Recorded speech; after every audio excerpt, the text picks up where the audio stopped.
Welcome to the Danny Clinkscale Reasonably Irreverent podcast. Insightful and witty commentary, probing interviews, and detours from the beaten path.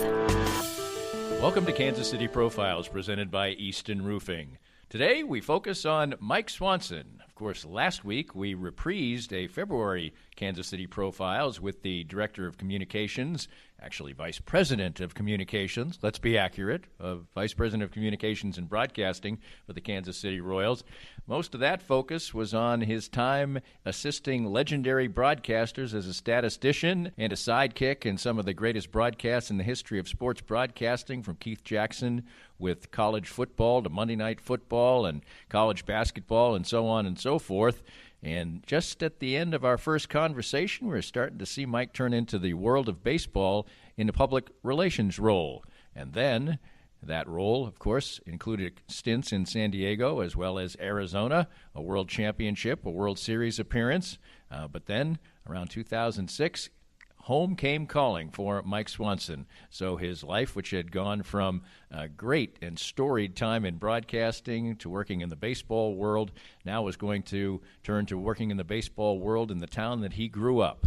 And if you didn't hear the first edition of Mike Swanson's podcast, it is chock full of stories of Howard Cosell, Keith Jackson, Brent Musburger, on and on and on. You can access that at the podcast page at DannyClinkscale.com. And now we move on to the Royal years and the championship years. But, of course, there were struggling years first, and now struggling years again a bit. But most of this is about the fun times of the Royals' big ride to a world championship.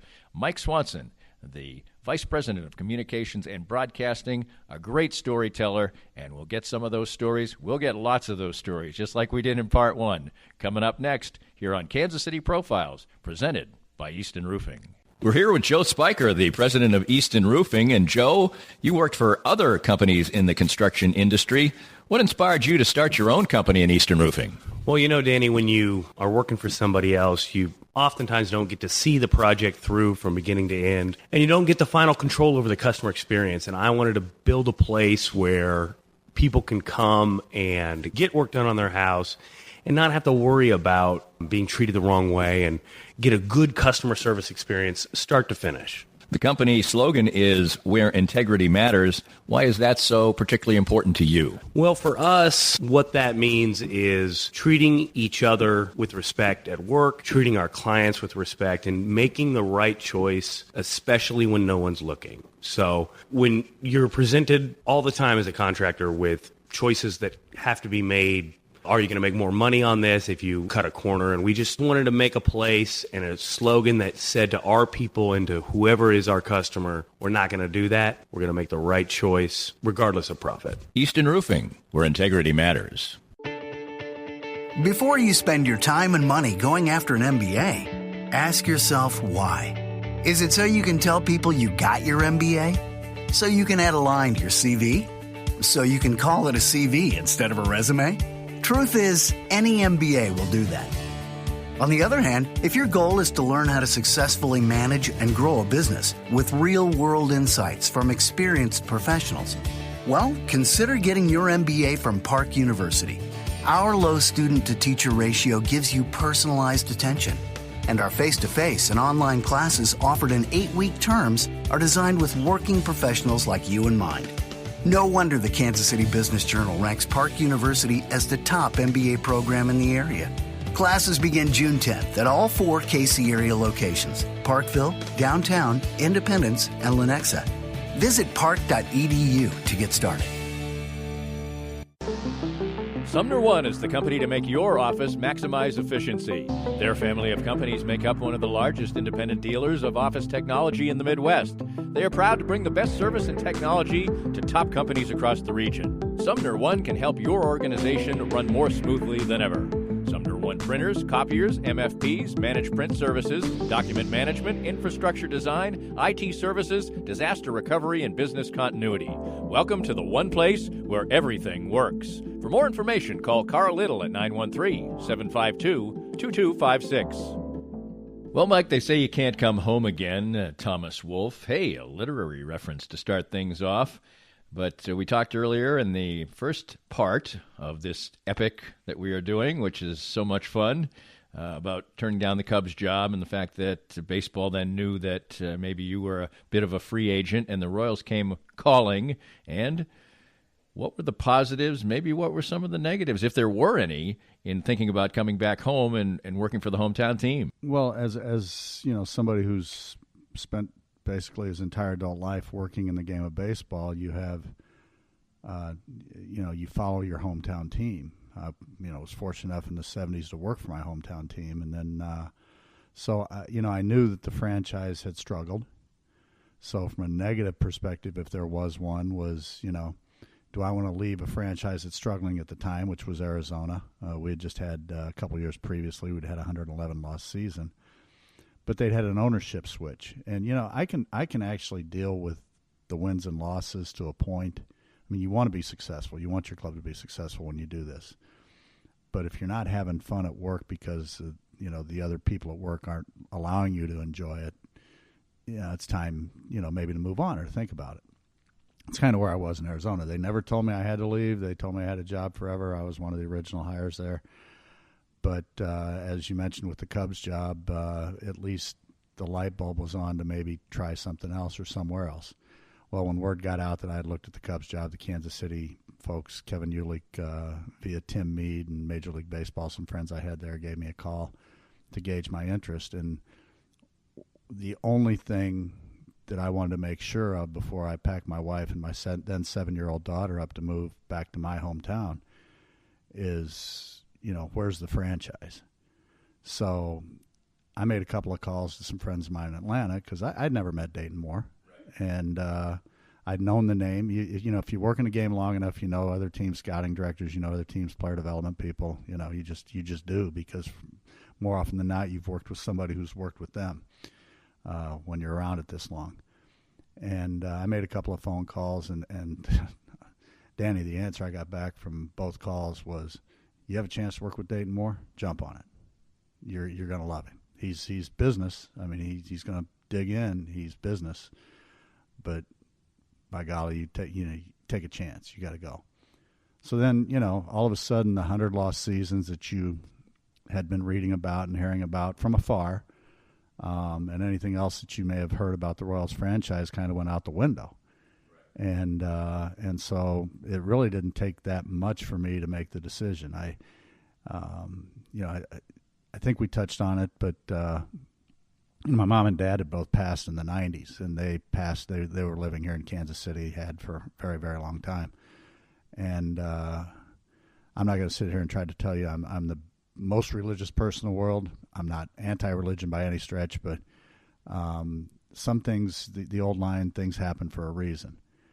And I think, in my kind of weird sense of thinking, I think mom and dad were upstairs literally pulling the strings like a marionette and saying, let's get Mike home. Let's get him back home and get him back in Kansas City and get him comfortable and raise his family there. And I've always believed that since the day that I got the call to come back here and found out that this was the place I needed to come back to in this organization.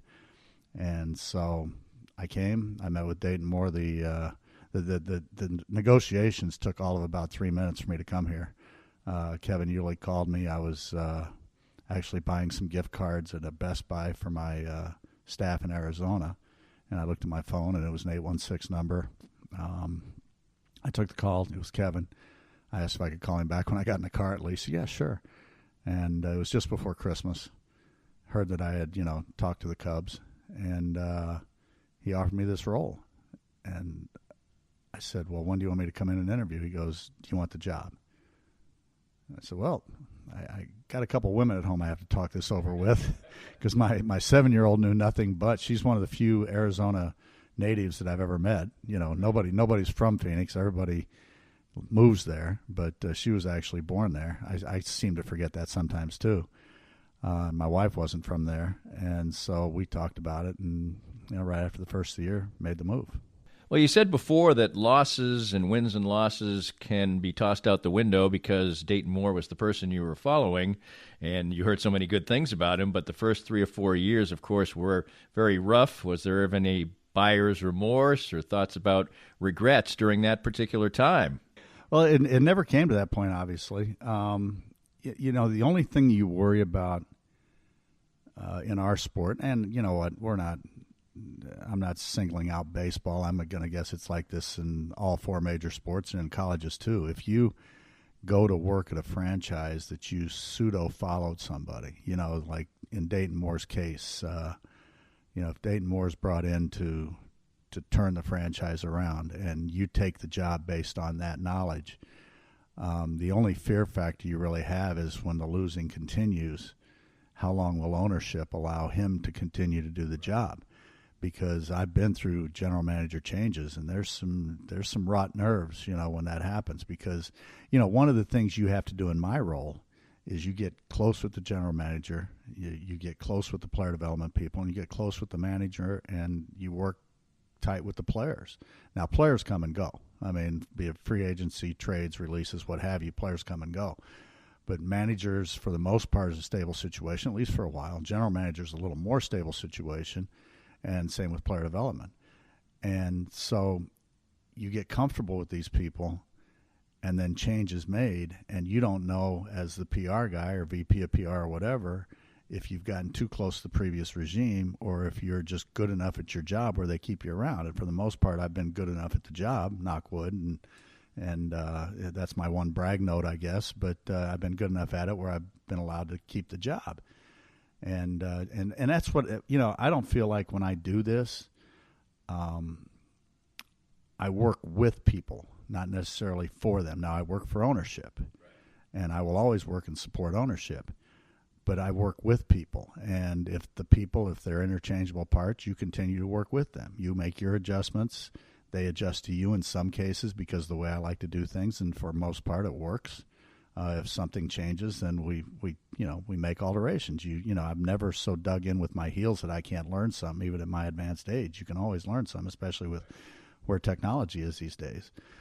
But the only concern that you have when the team's not performing well is, will the patience be there? Well, fortunately for this organization, the patience was there, and it paid off. But those first 3 or 4 years, I paid probably closer attention to our drafts here in Kansas City than I ever did with any other club I was with. I was with 2 clubs that did expansion drafts, and you're picking players that you've seen play from other clubs off their rosters. And some of them, you hear their names when you're sitting in the draft room, and you hear their names, you're like, oh, and if people can only see my face right now when I say that, because you're like, we're really taking him, in the second round of the expansion draft off this club. I mean, I've watched him play, but that's the way it is, and you have to fill a roster in expansion. But at the amateur draft, I really got into it here, and you start hearing the names that we were drafting. And not all of them made it, but quite a fair part of them did. And some of the ones that didn't make it, they just didn't make it here, but they took us to other places where we brought more players in, and that's when it started to turn. Eventually, of course, it would be Ned as the manager, and for the last great run here, and then a few struggles now again. But 2 managers would precede him, and obviously they had to absorb a lot of losing. And what was it like with the first 2 guys that you worked with? Well, my first year here in Kansas City was with Buddy Bell, and Buddy had that had that Swanee sense of humor. I mean, people get to know me, they know that I've got I can be a little warped sometimes and have some fun and play with words, and that's kind of where Buddy was. So we hit it off pretty well. The only thing with Buddy was he toward the end, and I don't know when the decision was made that he wasn't going to come back. I mean, he basically stepped down when we were in Minnesota with about a month to go in the season that year in 2007, which was my first year back in Kansas City. But he started cutting people off toward the end. I mean, I don't think I've ever in all my career, other than if a manager was taking a shower, come downstairs during the day or after a game and the manager's office was closed. And Buddy would just sit in there, with the door closed. Sometimes maybe, taking a nap, sometimes just, being alone. And I don't know how healthy it was. for him. I can't speak, how healthy it was, but it cut off lines of communication. And being somebody who's in the communication